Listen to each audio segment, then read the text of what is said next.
Hey Cam followers, welcome to another one of our lives. Today we are so lucky, we're joined by the lovely Jennie and the lovely Staci from the Veterinary Client Mediation Service, and tonight's talk is all about dealing with difficult scenarios between owners and vets and how we can best manage these. I'm going to pass straight over to the girls to have an introduction of yourselves and explain how you got into doing what you do. Lovely, thanks Esme. Hi everyone, I'm Jennie Jones. I am by profession a solicitor, but I moved into alternative dispute resolution and mediation about 8 years now. I've specialised in sort of healthcare complaints, and veterinary complaints are, well, way more interesting, it has to be said, than human healthcare. There's some real similarities, but I've been heading up the service since it launched in 2016, and now sort of lead the team, which is very capably sort of joined by Staci last year.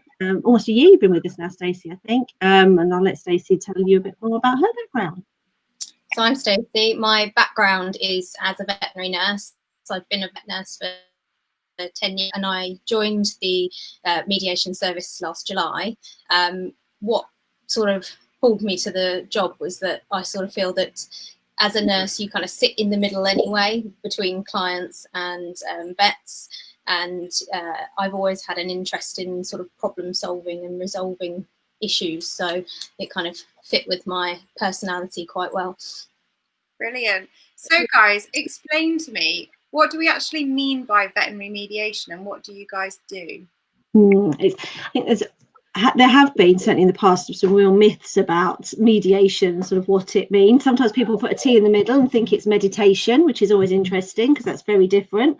But veterinary mediation has really been about focusing on a complaint scenario that can't get resolved in practice.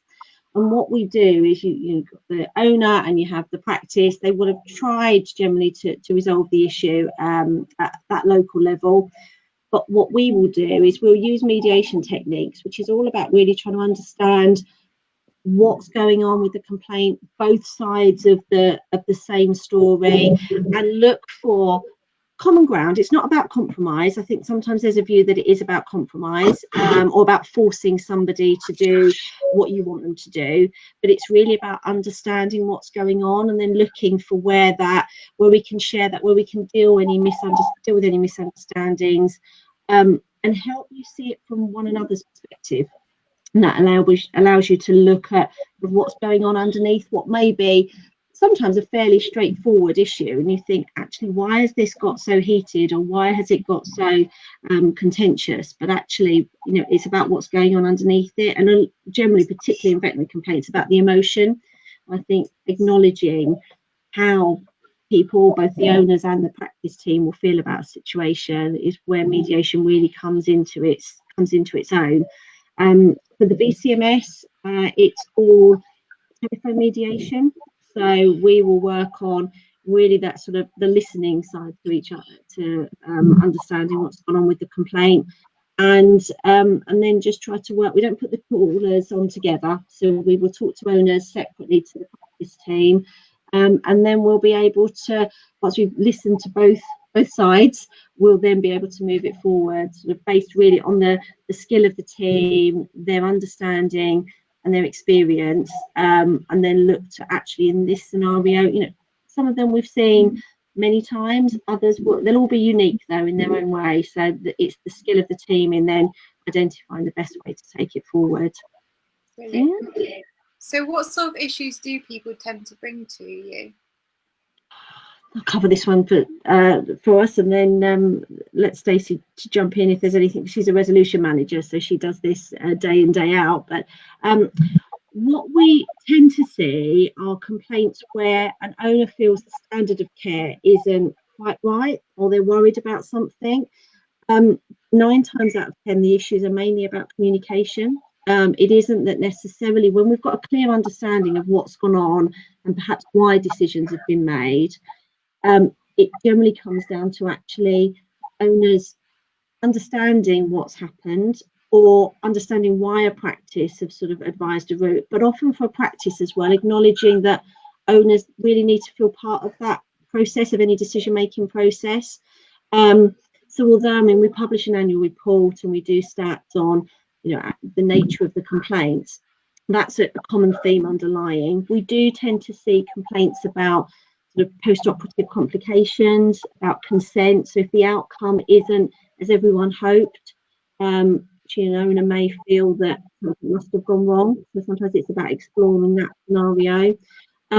Treatment pathways as well. And again, looking at why a treatment may not have worked, why it may not have been appropriate, but actually that the situation has changed, and really how long it should have taken. I think it's that it's kind of how we can diagnose the issue and then work out the right treatment plan. I think that's really at the heart of a lot of the issues, and owners feeling that they can share what they feel is going on. And a lot of owners are very well informed now. They have a lot of information or experience, and they really know their pet. And when they're then trying to explain to the vet why they feel something's wrong or what they're worried about, actually, you know, that being heard and acknowledged by the practice, that will sort of be a common theme.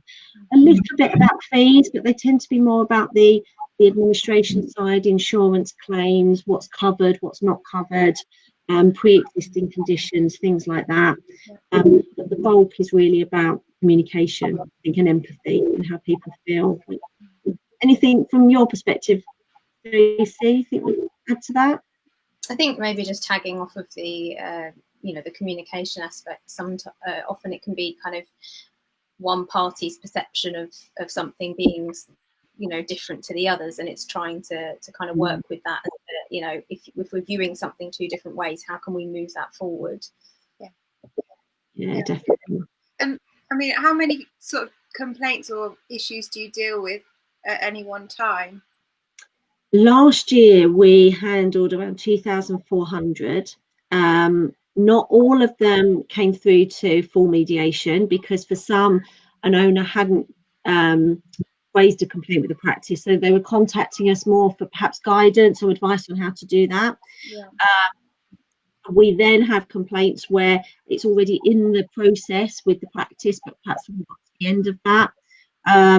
And then the remainder do come through to us. This year we have been busier.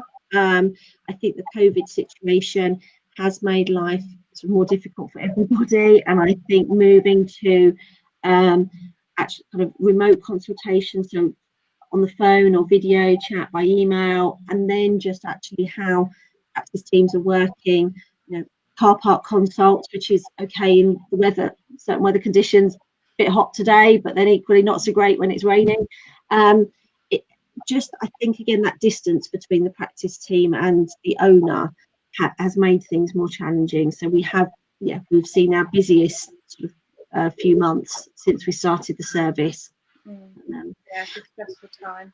Yeah, it is. But I think what's encouraging is that mediation in itself is a fairly swift process, and it shouldn't, I know for owners who are in the midst of this, you know, it may not always feel the quickest, but on average a complaint will come to us and the mediation from start to finish, within 40 days it will be finished, with a really good resolution rate. 86% of what comes through to us is resolved. So I think for both parties, knowing that actually you're going to explore the issue through mediation, and you know, the vast majority of them conclude at that point, I think is encouraging for owners and practices, because it's a voluntary process, and so both have to want to really give it a go, and see how it will work for them. So obviously when it's quite far down the line when it comes to see you guys, these problems, or I guess it maybe hasn't if the owner's never raised it properly with the vets, I guess, but what can owners do to try and resolve things earlier or resolve things more directly with the vets? I think when they're first starting to feel that they have something they're not sure on, something that perhaps doesn't feel right or that they want to question, it's really important for them to be open with the practice about that, because I think it's really easy to sort of have these sort of little things niggling in your mind and you think, oh, should I say something, shouldn't I? But the more you let those build up, then obviously the more it will escalate for you, and then things will always seem a lot worse than what they are. So I think at those early stages where there's something that clients aren't happy with, I think it's really important to voice that, even if it's a case of going home and just writing it down, so that they can then, you know, have a think about the things that they have questions to, or any particular concerns that they have, and don't be afraid to ask questions. I think particularly in consults, if there's certain things where they're not sure on something, or the vet's perhaps explained it in a way that doesn't make full sense to them, I think it's, you know, there's no problem in asking, and just asking the vet to perhaps explain it in a different way, or ask them if they can write it down, so that then they have different methods to be able to take that in. Yeah. And doing these little things early on can help to stop situations getting to the point where they start to lose trust and faith with the practice. And I think it's important for them to also think about why they feel that way and what has made them feel that way. And if they can kind of figure that out, and sort of decide what they feel would help to resolve the way that they feel, and put that forward to the practice, then that can stop the situation getting to a point where they don't want to communicate with the practice. Yeah. And I guess the other side of that, what is it that vets and vet practices can do to try and resolve these difficult situations? Yeah, so I think it kind of works in the same way that they ensure to kind of listen to the client and understand their perspective. If they pick up that perhaps there's certain things that maybe the client seems unsure about, then perhaps offer to go into more detail, or offer to write things down for them. I think sometimes in consults, vets can often, you know, have a thought process. And they're thinking of certain, you know, pathways that they're considering, but they perhaps won't voice it to clients, and then clients aren't aware of all of the things that are going on in the vet's mind. So then later they come back and say, you know, well, they didn't tell me that. So I think for vets, it's really important to speak out loud. So whatever you're thinking, wherever your mind is going, voice that to the client. Yeah. Because then it helps to avoid those situations where the client says, well, it's in the clinical notes, but they didn't tell me this. And it helps to just be as open and forthcoming with the clients as possible. And it's about just sort of picking up those early signs and being proactive with them. You know, if they think there's doubt, then, you know, pick up on that straight away and try to put something in place to reassure the client. Yeah. I think what's looking at it from someone who's not a vet, but an owner, and sort of see it from the other side, I think you also know that everyone in the practice team plays a really important role in that, because I think often we will, Staci said in her introduction, kind of being the vet nurse, you often feel a little bit in the middle. Well, certainly I think people share a lot with receptionists or front of house team, just as they're going, possibly when they're paying and going, oh, I wasn't really sure. And I think, no, if the team can be really mindful and tuned to that, and encourage people if they do feel like that, to then say, oh, okay, well, you know, share that with us a bit. I know in a busy reception with everything going on and waiting area, it's tricky, but I think if you can try and look out for those early signs that there might be just some seeds of doubt, it's so much easier to deal with the situation at that point. Yeah, tackling things early is always better, isn't it? Lynn's just asked a really good question. She said, do you think that there's a tension between owners feeling the white coat effect and respecting the expertise of vets, and the owner's ability to raise questions and anxieties at an early stage?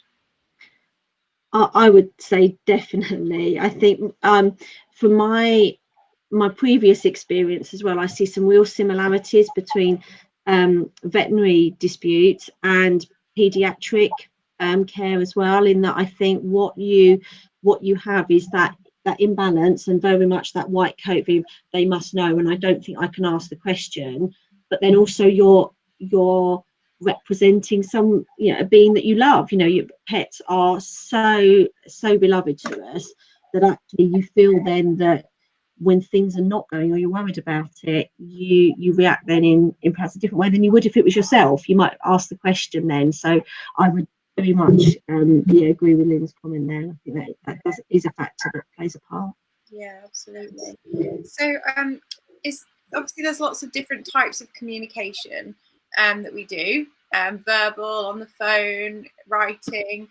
Is there a sort of best way to resolve an issue? So should an owner write a letter first, or should they speak to you, or what do you think is the best way to start things? Yeah, so I think when clients first have concerns, I think it's probably very important for them to just write them down initially, because it's very easy when you're speaking directly to someone to kind of either get sort of off track or you sort of lose certain points. You've got to remember that people are often in very emotional situations, so it's not always easy to be quite concise. So I think going home and sitting down and writing down first what those concerns are is quite important, and then allowing the practice to see those. But after that stage, I think that it's actually very important for them to then have a face-to-face conversation, because I think if you are just writing letters back and forth, it's not as personal. And it's very easy for what somebody writes to be misinterpreted. Obviously, in the current situation, face-to-face conversation isn't always possible. So even a telephone conversation over that would be more preferable than just bouncing letters or emails back to back, because it's so easy for things to get lost in translation in that aspect, rather than having that either face-to-face or audio conversation to try to work through each of those concerns. Victoria's just asked a really good question. So she said, how do you think that vets can better represent themselves as people who genuinely care about the welfare of animals and not the financial gain? She's always quite surprised by but fascinated by the lack of mistrust shown by many owners, breeders, etc. It's really interesting from a mediation point of view. When we sit bang in the middle, we will often have scenarios where the part of the complaint from the owner will be, I don't feel that the practice cared, it was all about the money, there was no empathy. And actually then when we speak to the practice, and particularly the vet involved,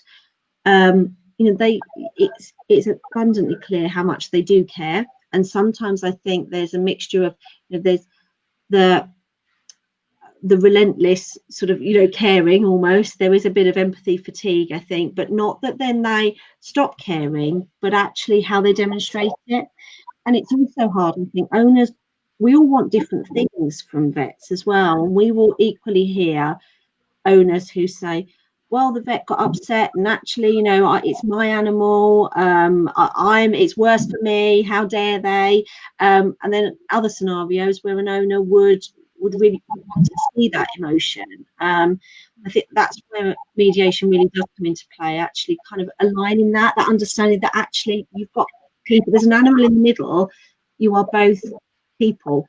Generally there will be, and particularly in scenarios where treatment has not worked out as it could have done, or we do all make mistakes. I think there are there's a need for owners to see vets as people, and then vets to understand that owners will be emotional, and it's part of managing the situation that we have to be able to acknowledge it. I think if we acknowledge initially that the owner's upset, as a practice team we're devastated, or we're really upset and we want to learn from this, then there does need to be that openness, I think, to what's being felt, and to acknowledge that it's there, rather than you're upset, we're not going to deal with that and sort of moving away. I think we've just got to acknowledge it.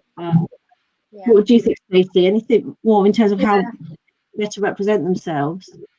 I think it's hard because there's a huge portion that clients don't see, so you only generally have that consultation, and obviously there's a fine balance with kind of trying to keep professional but also have that empathetic approach at the same time.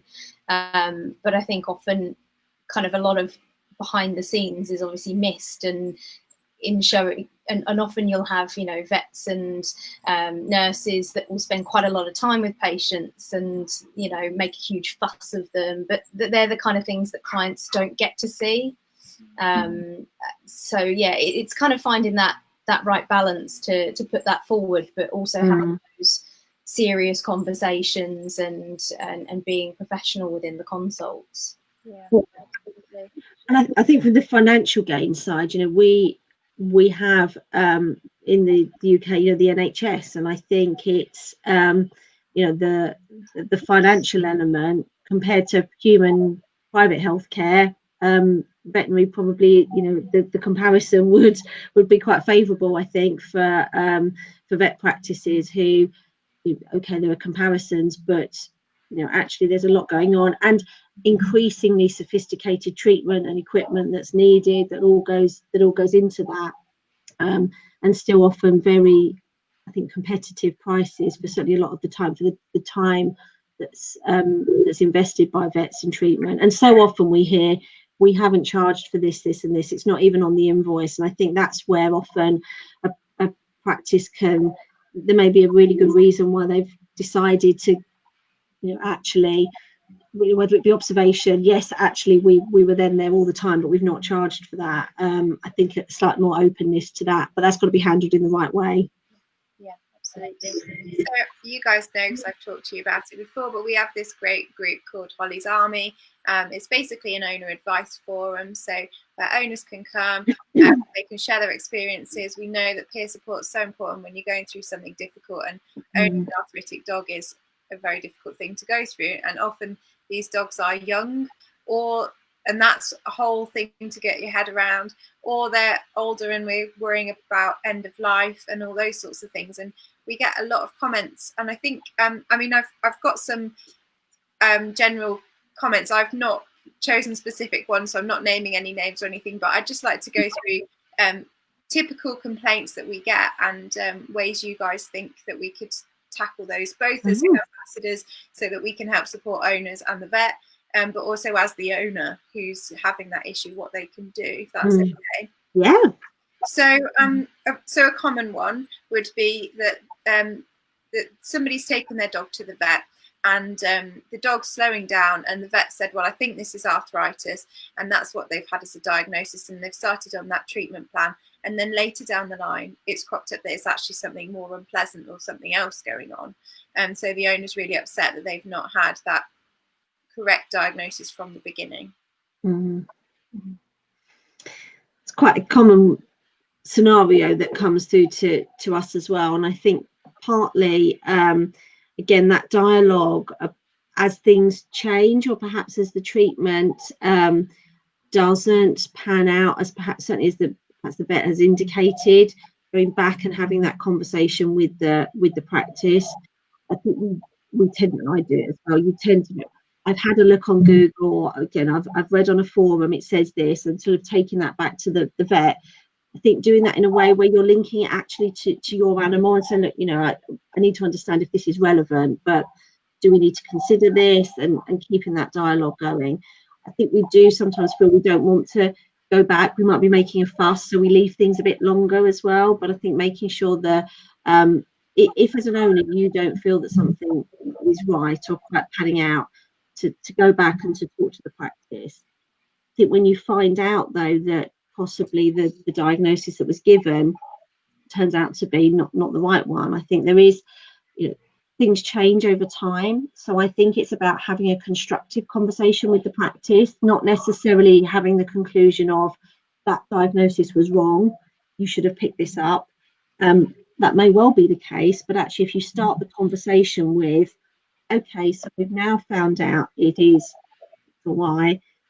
Was that present at the time you made the initial diagnosis? Just talk me through what's happened here. How can I understand it so I'm better informed then to make decisions for my animal going forward?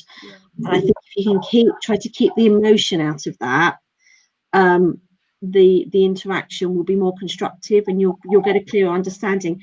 but also then allow the vet to learn from that episode and that experience as well, because I think they'll be looking to take learnings from it. And in our experience, most vets will be saying, did I miss something? The conversation that they'll have with us is, should I pick that up, or what was told? And I think this is a scenario which in the current climate, with COVID and the restrictions, is quite challenging, because it's all about vets asking the right questions and owners giving the right answers. And sometimes a lot is gained just from looking and watching the animal move around, and straight away you can sort of pick that up. So I think that's increasingly a challenge at the moment.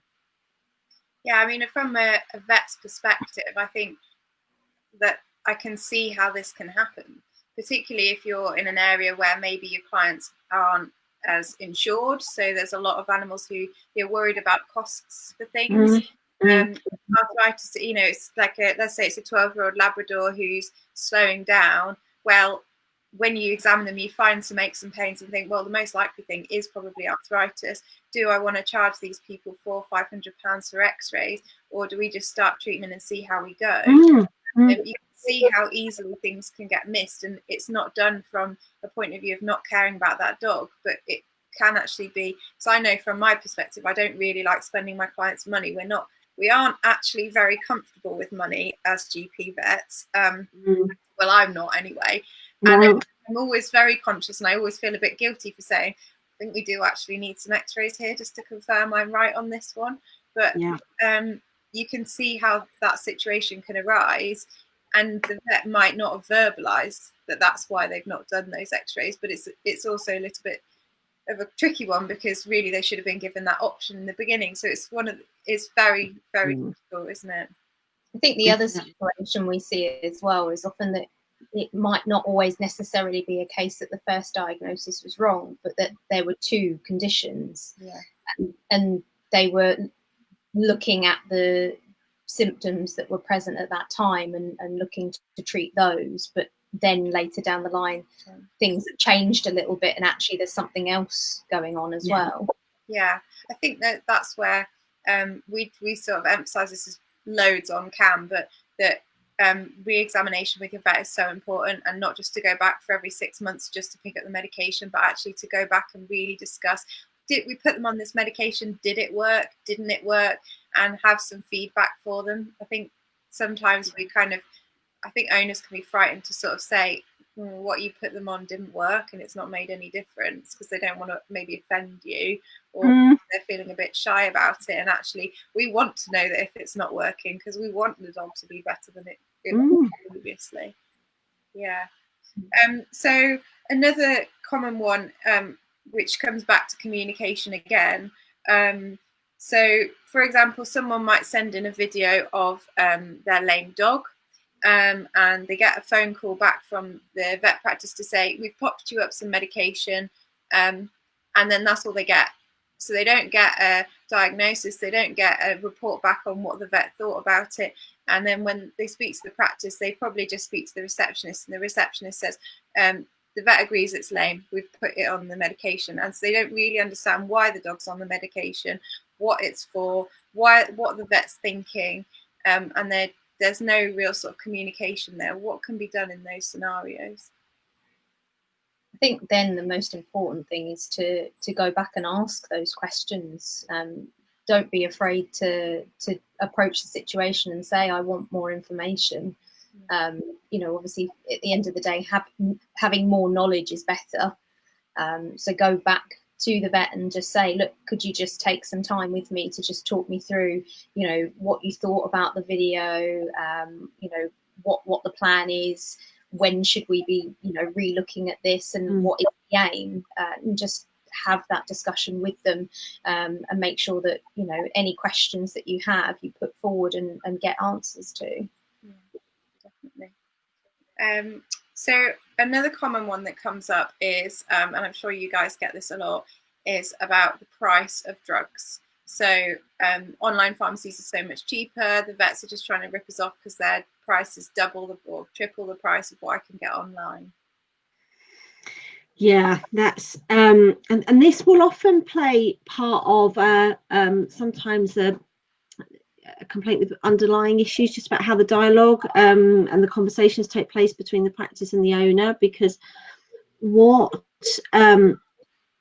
you have here is this, you're comparing apples and pears, really. You might be looking at the same medication online, but it's a very different sort of dispense, really. The way you're getting it is very different, because yes, I think we all understand there will be overheads for a practice and a practice team, but actually what you're getting by purchasing through the practice will be really the vet on board with actually what you're having, what you need, when you need to give it, how best to administer, but also you'll know the vet is kind of accountable and has controlled that drug, the supply chain, how it's been stored. All of that has been kind of under the responsibility of the practice. Online, yeah, it may be cheaper, it may be more convenient. There may be reasons why, and I know there are certain drugs where many practices will say, yeah, get this online. It's going to be better for you to do that. But you've got economies of scale. Again, it's probably a global supplier, so it will be very different. You have the right to ask the practice for a prescription. Equally, they have the right to be able to charge for that, because you're then paying for the time of the vet in deciding what medication and giving you that initial dosage advice. But I think we're going to do a blog on this, because we do have it come up, and we see it very much from sort of both sides and the understanding. But I think owners need to be able to make an informed decision, and I think if you're weighing up the options, particularly I think when you're looking at a long-term medication need, because that's when actually the difference in price will really start to have an impact. It is about having a conversation with your vet, and it might not always be an easy one, but I think if you're open to the explanation that the practice gives, and then you can ask the questions of what are the pros and cons, again, you can make an informed decision, because it's a consumer choice. You're a customer making the decision. But at the moment, just comparing, well, I can buy it for £5 online and you're charging me £35, you're not really able to make an informed decision at that point, because you've only got one factor, just price, at that point. Yeah. I think probably the most important time is that first time that you get a medication. I think that interaction with your vet, of having it there, they can show you how to dose it, how to give it, how to explain to you how to store it, versus it being delivered through your letterbox is quite different. So I think when an animal is being first put on that medication, that is a real key time where having it from the practice versus an online supplier can really make a difference. Yeah, I totally agree. So another issue would be wanting to change vets, as the vet has said there's nothing more that they can do for a certain case. So we do see a lot of this. I think because, obviously, from my perspective, I know a lot about arthritis, but I maybe don't know as much about ophthalmology. So someone might come to me and I think, well, I've done everything I know about eyes, so you really need to go on somewhere else. What can an owner do if they've got an arthritic dog and they've gone to the vet, they've been watching loads of our amazing CAM videos and they know there's loads of options for them, but they've gone to their vet and the vet said, well, I've given you everything that I can give you for your dog. I think at that stage, it's having that sort of time to talk with the vet and say, well, are there other options that we can explore outside of the practice? Yeah. So is there somewhere that you could refer me to that might be able to offer me a little bit more? I guess if we take it back to arthritis, such as hydrotherapy and things like that. So are there other therapeutic options, or would a specialist perhaps be able to offer a little bit more? Can we look at widening our scope, but obviously still keeping that relationship with the practice? Yeah, I think it's a difficult one, because, like I say, if you come to me with a dog with arthritis, I can talk to you for hours about it. But if you come to me with a dog with ophthalmology, I can do basic stuff. I can check for lots of basic things. But if it gets too complicated, I'm not in my comfort zone, and I would rather somebody else took over and really took the best care of your pet's eyes. And I think it's not being afraid to say to that vet, okay, well, you've got no more options for me. I want to be referred. Can I go to this place and have a look at what's available? And sometimes we don't know that we don't know everything about everything. So sometimes we just don't know that there are more options for something. So I think that's, we are humans at the end of the day, and we've only got a certain amount of brain capacity to hold. Well, I do anyway. Yeah. Arthritis is all that fits in there. So, I think it's a tricky situation, but it is one way you should be able to ask. And it doesn't mean that you've got a terrible vet. It just means that that's not their area of expertise, and they still might be perfect. The next time your dog's ill with something else, they'll be the best person to go to. But it may be that just particular issue isn't there. Much like GPs for us, that we would then be referred or asked to be referred, and may then come back to that original GP then for the long-term care, which can often happen as well. But I think it's about having that conversation before you're in the realms of a complaint or a dispute, that actually then it's about confidently saying, okay, well, what are our options, in a way where you can have the conversation that Staci just said. I think also you say, for you, if someone comes to you about arthritis, then you can go on for ages. So someone else, another vet, might see a patient, and they might not know a lot about arthritis, but they might know of you. So then it's also, is there someone else that that might be able to offer us a little bit more information? Are there other vets that you might be able to sort of run the case by and see if they have anything more to offer? I think that worry about spending your client's money does also come into play there, because I think sometimes vets will think, well, I don't know, but actually my only other option would be to refer, and I know that would then involve, I don't know, I've got a rough idea of what it might cost, and I'm not sure. I think if you can open up that conversation with your vet, at least then you're sort of showing that that's something you want to explore. Yeah. So I guess this leads me on, and actually Julie Butler's asked a similar sort of question. So she's asked, how do you think vets can empower us as owners? And my question is, how should a shy person or somebody unsure approach concerns with their vet, and how can the vet open that conversation? So I think, again, if there are things that you want to ask, maybe write them down. If you're somebody that isn't good at putting things forward verbally, then write them down, and you can hand that to your vet with your questions on for them to answer. Another thing you can do is obviously have the support of a friend with you. If you want to bring a partner or a friend along, just as a little bit of support. But I think when you do that, it's really important to still put things across from your perspective. And make sure that the questions that you're asking are your questions. So rather than making somebody else ask them for you, that they may put something differently to how you would, you might then not get the response that you're looking for. So bring someone, but still try to lead that conversation. And what do you think the vet can do to try and encourage the owner to feel confident enough to ask those questions? They can ask questions too. I think if they think that perhaps the client is maybe unsure of something, then just ask, do you want me to go into more detail about that? Is there any more information that I can provide you? Or, do you want me to write that down? I think it's picking up if there's a little bit of uncertainty and acting on that. I think we know that clients in general, you're going into the vet's fairly stressed because your pet isn't well, so you're already worried, and as soon as you're worried, your brain just can't take on all that information.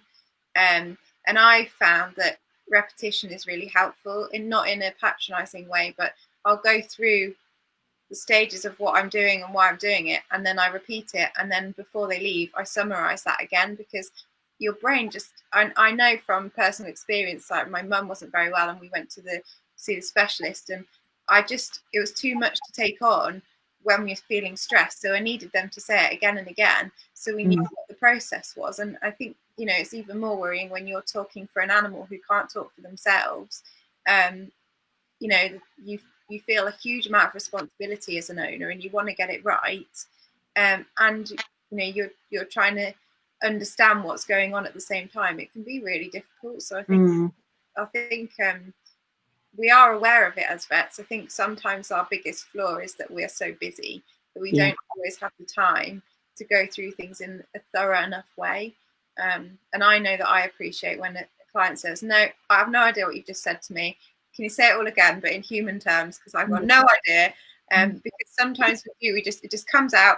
We're like, okay, cool, we've solved it in our brains. We've solved the problem. We know what we're doing. Okay, know what the plan is. And that doesn't always communicate well across when you're worried about your own pet and that person's just talked at you for 10 minutes about something.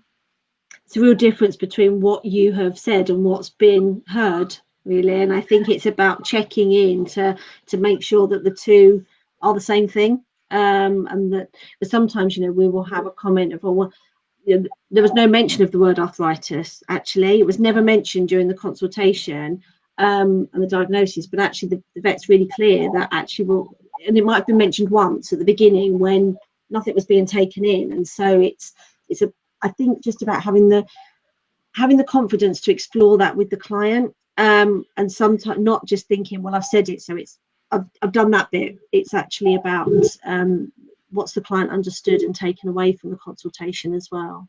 Yeah. Kind of leading on from that, Frances has just said that she gets the impression that the time constraints of the veterinary consult stop the owners feeling like they can ask more questions. So do you think it's beneficial for the owner, maybe for the vet to email the owner after, or the owner to have an email address to ask, to go away, think about it and ask some more questions afterwards if they feel they don't know what's going on? I think that really strengthens the relationship. I know that there's sort of time elements to that as well, but I think when you have the opportunity to kind of digest everything and then perhaps just ask the right questions, otherwise what we do is we go online, and sometimes we'll find really useful and valuable resources like CAM, and other times we perhaps find things that may not, you know, be as useful and might just put the fear of God into us as owners. And so I think if we can in any way facilitate that communication, it's a good thing. And I think then perhaps the practice can, you know, the vet can come back to you at a good time for them as well, because, you know, if you know that you've got a full waiting room and you need to move on, that can be tricky. But I think what we say to practices is you can spend 5 minutes even just really making sure that the client has understood it. That's going to save so much time compared to actually things escalating. So it is about that balance. Yeah, absolutely. Nicola's asked, have there been a lot of complaints associated with the video consults over lockdown, or more from the face-to-face consults? Some vets are loving the video consults, whereas she doesn't like them at all. I think they do take a bit of getting used to, don't they? Certainly, and learning, I think, to look at the screen rather than the picture of yourself, I think takes a while as well. If you can see yourself coming back, we haven't seen as many as we thought we would. We are sort of monitoring and kind of evaluating them. What I think what you lose sometimes is the body language aspect, and that's where I think the empathy and the caring side can be tricky, because you're not getting that human interaction that you would get. In terms of, I think the video consults, in terms of diagnosis, etc., probably are a bit more useful than phone, because I think you're reliant on then understanding the question and then the answer that's been given. So no, not as many as we thought, but I do think it takes for both owner and vet a bit of getting used to. Yeah, I definitely prefer face to face. I'm with Nikki on this one. And we need a bit of tolerance, I think. And you know, we've certainly been saying to owners, look, please try and bear with, because I think as much as, you know, we've got used to video calling with our family and having all these quizzes and things like that. That felt really strange to start with, and we just need to bear in mind everyone's trying to adjust. Yeah, definitely. It's just not the same as giving the dog a proper cuddle. That's the problem, isn't it? That's the bit you miss. Yeah, the fun bit about being a vet. Yeah, absolutely. I think that's it. Other than, I just want to know, how can an owner know if the problem they're having? So if they've come to you for mediation, how do they know it's a justifiable concern that they've got, or a justifiable grievance? Through mediation, I mean, we don't investigate and make a judgment, so we won't say you're right and yes, you're the vet was wrong here, and so it's a justified grievance. The reality is, if you've got a concern, you've got a concern. Whether you're right or wrong, there'll be something that's going on that is worrying you. So it's about acknowledging that to start with. Now, whether you're the issues that you're putting forward are sort of justifiable, particularly when you're looking at the right clinical decisions, or again about pathways or medication treatment plans, that's something where only an independent vet can give their opinion. But equally, I'm sure you could get 10 vets in a room and perhaps get 15 or 20 different views on what could be going on, and then you get into a very binary right and wrong situation. Life isn't like that. Generally, there's a lot, there's a lot of options in between. So in coming through to us, we will explore why you've got a concern in the first place, and then get the practice to explain it from their perspective. And look, now there are formal routes that you can go down that would give you a judgment, but they're not really going to address certainly the emotional aspect, the learning, the reflection for both the practice and the owner. And it should be about learning from the situation and trying to put it right, rather than just deciding who's right and who's wrong. And I think if something hasn't gone as well as it could have done, the main thing is that the vet and the practice team learn from that the next time. That's going to be more valuable really than a yes, you got it wrong type scenario. So I think through mediation we just look to how everyone can learn and move forward from what's happened. Yeah.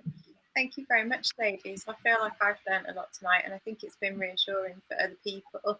I just want to quickly thank everybody for their comments. There's been some great discussion going on while we've been talking as well, so everybody's been getting involved, which is really nice. We'll have a look. Yeah. We'll have a look and read through. That'd be great. Yeah, I thank you very much for giving up your evenings. It's a very hot night to be sat on a computer and talking to us, so we appreciate it. Getting a bit flushed here. But yeah, we really appreciate it. And, I think as part of Team CAM and a vet myself, it's important that we're finding ways to try and support the owners that we're here to support in the first place. And I think this has been a really valuable conversation from that point of view, because we are always striving to do our best, and you guys are amazing at doing that. So we look to try and kind of share what we learn from sitting in that impartial space. And so from a vet perspective, we look to kind of do blogs and share the insight that comes back, so that actually we can give that reflection and then feed it back in. But we've got a website, vetmediation.co.uk, and people can just visit and get in touch with us if they've got any queries or want to talk anything through, both practice teams and owners. So just get in touch with us if you think we can help in any way. Thank you very much. We'll pop the link up for that so that people know where to go and know how to join us. But thank you again, guys, and thank you for everybody for joining us tonight. Thanks, everyone. Bye.